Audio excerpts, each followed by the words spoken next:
A história de Jonas, muita gente conhece como aquele conto infantil, né? Do homem que foi engolido por um peixe gigante. Mas a verdade é que o livro de Jonas é uma das narrativas mais profundas e eu diria até subversivas da Bíblia. É a história de um conflito intenso, mas não entre um profeta e uma cidade pagã, e sim entre um profeta e a compaixão implacável do seu próprio Deus. Então vamos direto ao ponto central desse conflito.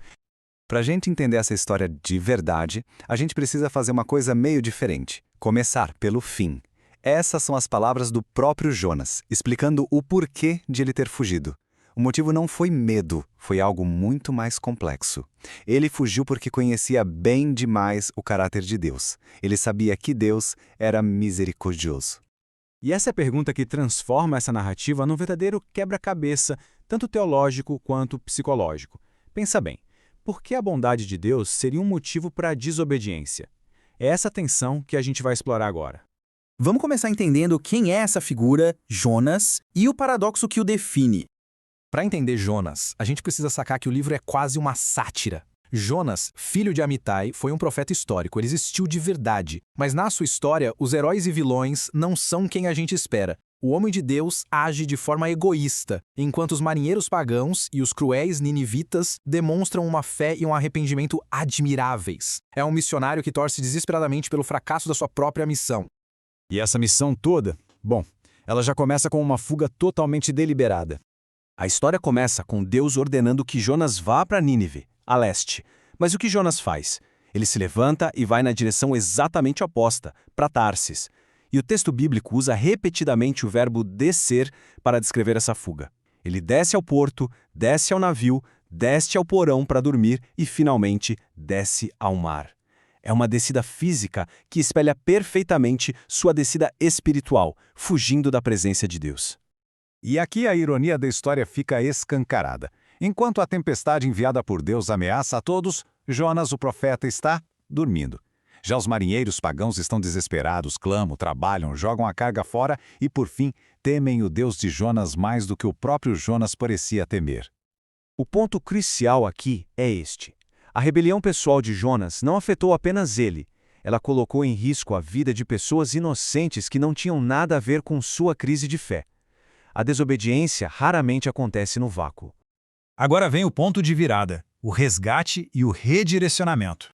Pressionado, Jonas confessa ser a causa da tempestade e é lançado ao mar. E no mesmo instante, a tempestade para. Mas naquele momento de desespero, afundando, algo muda. Jonas ora. Ele se arrepende genuinamente, clama do ventre do inferno e promete cumprir a missão que havia rejeitado. Ele reconhece que a salvação pertence a Deus. E é então que Deus age de forma milagrosa. Ele envia um grande peixe, não como punição final, mas como um veículo de resgate. O peixe não é o monstro da história, é a ambulância de Deus, designada para salvar e redirecionar seu profeta arrependido. Depois de 3 dias, o peixe vomita Jonas em terra firme. E aqui está um detalhe crucial. Deus não o transportou magicamente para Nínive, ele o devolveu ao ponto de partida. Agora, Jonas teria que fazer a longa e difícil caminhada de mais de 1000 quilômetros. Sua obediência restaurada precisava ser um ato deliberado. E agora chegamos ao pior sermão da história, que, inacreditavelmente, gerou a maior conversão. Após sua longa jornada, Jonas finalmente chega a Nínive, o epicentro da crueldade assíria. E que mensagem ele entrega? Provavelmente o sermão mais curto, apático e pessimista da história. Apenas 5 palavras no original hebraico. Sem menção a Deus, sem oferta de esperança, sem chamado ao arrependimento.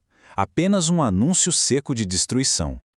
E o resultado? Simplesmente o avivamento mais bem-sucedido de todos os tempos. A cidade inteira, do rei ao mais humilde, passando até pelos animais, se arrepende em pano de saco e cinzas. O pior sermão da história gerou a maior conversão da história. A ironia é espetacular. E aqui temos uma genialidade literária. A palavra hebraica que Jonas usa, nehapekt, pode significar destruída, mas também transformada ou virada de cabeça para baixo. A profecia de Jonas se cumpriu, mas de uma forma que ele não previu. Nínive foi de fato subvertida, mas pelo arrependimento, não pela destruição. E vamos para a parte final, a compaixão divina contra a fúria humana. A cidade foi salva. A misericórdia de Deus triunfou. A missão foi um sucesso estrondoso. E como o profeta reage? Ele fica furioso. Tão irado que chega a pedir a morte. A salvação dos inimigos de Israel foi, para Jonas, uma ofensa intolerável. Ele queria juízo, não graça. Para ensinar uma lição a Jonas, Deus faz nascer uma planta para lhe dar sombra, o que o deixa extremamente feliz. No dia seguinte, envia um verme que mata a planta, e Jonas novamente se enfurece e deseja morrer. A escala de valores dele estava completamente distorcida. Ele se importava mais com seu conforto pessoal do que com a salvação de uma cidade inteira. E quando Deus o questiona se sua raiva pela planta morta é justificável, Jonas responde com uma teimosia inacreditável. Sim, é razoável a minha ira a ponto de querer morrer. A lição parece não ter sido compreendida. É aqui que Deus entrega o argumento final. Ele contrapõe a compaixão egoísta e minúscula de Jonas por uma planta efêmera com a sua compaixão vasta e universal por mais de 120 mil pessoas e até mesmo pelos animais da cidade. E com essa pergunta, o livro de Jonas simplesmente termina, abruptamente. Sem a resposta de Jonas, sem um final arrumado, a pergunta fica ecoando no silêncio. Porque, no fim das contas, a pergunta não é realmente para Jonas.